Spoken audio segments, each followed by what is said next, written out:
Hello everyone, and welcome to the Biblical Bookworm. My name is Elizabeth, and I'll start with a question today. Do you know what the worst sin of all the capital sins is? Just to recapitulate, the 7 capital sins are pride, anger, lust, gluttony, avarice, and sloth.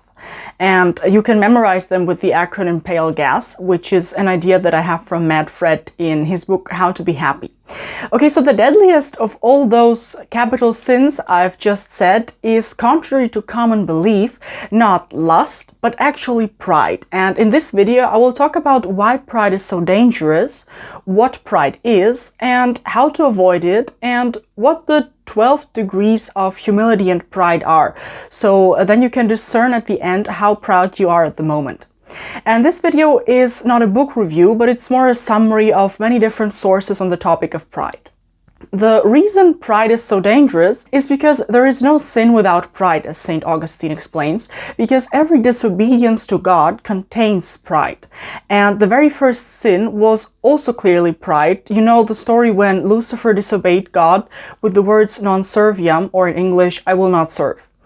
If you're interested to learn more about why pride is such a grave sin, I highly recommend my video on the book Humility of Heart, which I have rated a 10 out of 10, by the way.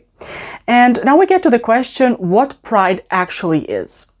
As Father Mike explained in, I think, multiple of his videos, pride can be defined as the excessive love of one's own excellence.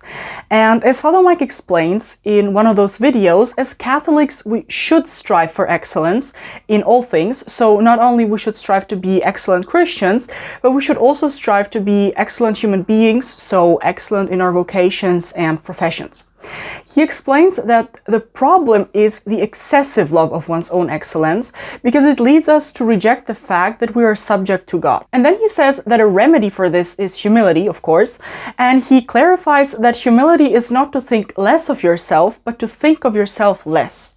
And the way to do it is through gratitude, because if we acknowledge who we should be thankful for our gifts or talents, we become humble. So that would be, for example, being grateful to your parents, your country, your friends, or God. So the point is not for the smart person to think they're not smart, or for the attractive person to think they're unattractive, or for the kind person to think they're unkind, but humility is simply gratitude for those things and the acknowledgement that you have received things you didn't deserve. I hear some of you thinking that, okay, you acknowledge that being smart or attractive are talents or gifts that you really didn't work for, so it's relatively easy to be grateful for those. But there are definitely other things you can be rightfully proud of, right?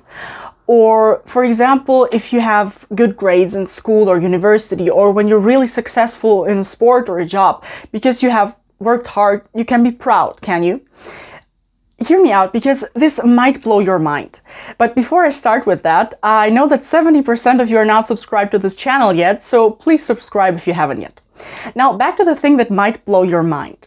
The YouTube channel Veritasium made a video a few years ago where they explained whether success is luck or hard work. The video has over 8 million views by now, if that's something that you care about. And one of the things they mentioned there is that people tend to overestimate their contribution to an outcome, both positive and negative, and that's because of the so-called egocentric bias. And I'd like to present some of the examples they talked about, because I'm sure that it will help you be more grateful and so to become more humble. The first example are hockey players. You might have heard of the phenomenon that hockey players who were born in the first half of the year are more successful than hockey players who were born in the second half of the year. In many years, 40% of the players selected into top-tier hockey teams were born in the first quarter of the year, and only 10% were born in the last quarter of the year. If you were a successful hockey player, you would most certainly not credit the month you were born with your success, but you would rather think that it was your hard work or dedication. The reason why the month you were born plays a role in hockey is because for children, the cutoff date for hockey is on January 1st, and kids that were born in the first half of the year are older when they start hockey, and so they are stronger and faster than their younger players in the team. And one might think that over time this difference gets smaller, but that's not the case, because when the older kids were better at hockey at the beginning, they received more attention and more training training because they already were the best in their group. And so through that additional help, their advantage at the beginning compounded over time. And when they turned 18, the tiny age difference wasn't noticeable anymore, but they still remained the best in their team because of the additional support they received over time. This is also called the Matthew effect, named after the Bible passage in Matthew 25:29. For whoever has will be given more, and they will have in abundance. Whoever does not have, even what they have will be taken from them. And this is simply a description of reality and not a guide on how things should be. Or another cool statistic that showcases the role luck plays in success is, for example, that many people who broke track and field records had a tailwind on that day.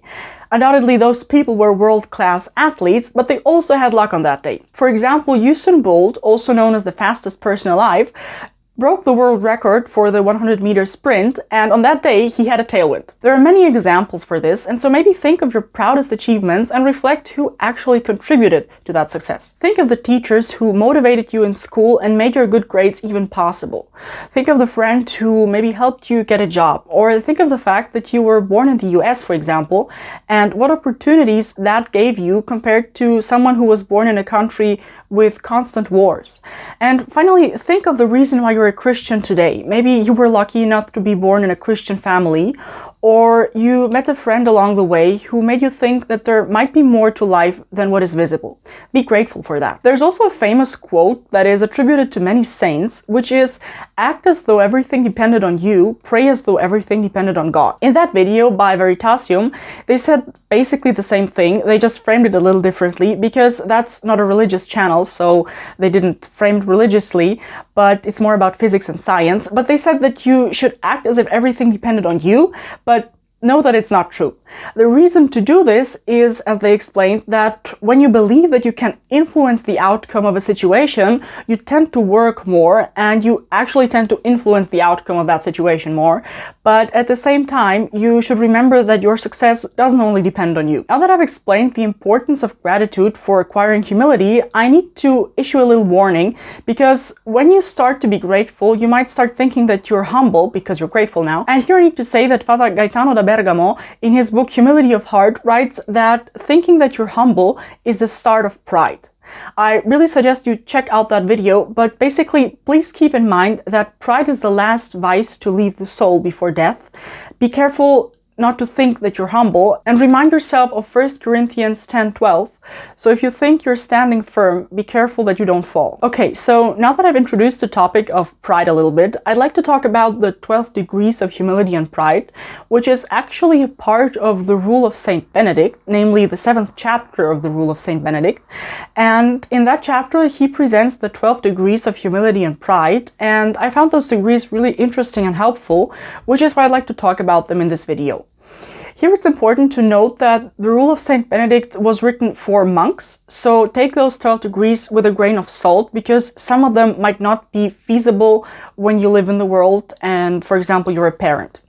The basis for those 12 degrees is Jacob's ladder, which is a part of the story of Genesis. To be exact, it's Genesis 28:10-19, and it's the story where the biblical patriarch Jacob had a dream where he dreamed of a ladder where he saw angels ascend and descend on that ladder. The basis for those 12 degrees is the story of Jacob's ladder, which is part of the story in Genesis. To be exact, it's Genesis chapter 28:10-19, and it's a story where the biblical patriarch Jacob had a dream where he dreamed of a ladder where he saw angels ascend and descend on a ladder. Saint Benedict's interpretation of that ladder is that it signifies the descent by pride and the ascent by humility.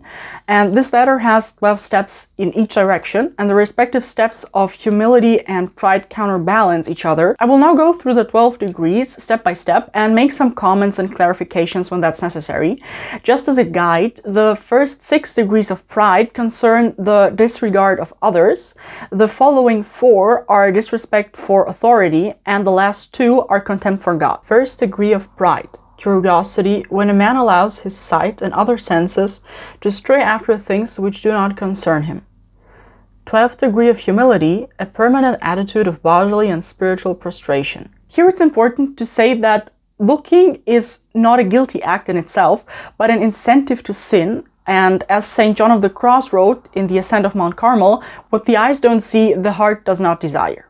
Second degree of pride, an unbalanced state of mind, showing itself in talk unseasonably joyous and sad. 11th degree of humility, the speech of a monk should be short, sensible, and in a subdued tone. Third degree of pride, silly merriment exhibited in too frequent laughter. 10th degree of humility, abstinence from frequent and light laughter. Regarding the third degree of pride, it's important to remark that laughter isn't a bad thing, of course. The emphasis here is on unseasonable merriment. So in the description of this degree, St. Benedict writes that this would be a person that is always making jokes, only thinks about what's pleasant without considering whether it's morally good, and avoids difficult recollection. Fourth degree of pride, conceit, expressed in much talking. 9th degree of humility, reticence until asked for his opinion. 5th degree of pride, eccentricity, attaching exaggerated importance to one's own conduct. 8th degree of humility, observance of the general rule of the monastery. 6th degree of pride, self-assertion, holding oneself to be more pious than others. 7th degree of humility, belief in and declaration of one's inferiority to others. 7th degree of pride, presumption, readiness to undertake anything. 6th degree of humility, admission and acknowledgement of one's own unworthiness and uselessness. 8th degree of pride, defense of wrongdoing. 5th degree of humility, confession of sins. 9th degree of pride, unreal confession detected when severe penance is imposed. 4th degree of humility, patient endurance of hardship and severity in a spirit of obedience. 10th degree of pride, rebellion against the rules and the brethren. 3rd degree of humility, obedient submission to superiors. 11th degree of pride, liberty to sin. 2nd degree of humility, forbearance to press personal desire. 12th degree of pride, habitual transgression, so habitual sin. 1st degree of humility, constant abstinence from sin for fear of God. That's been it for today. I hope you liked the video. See you next week. God bless and bye!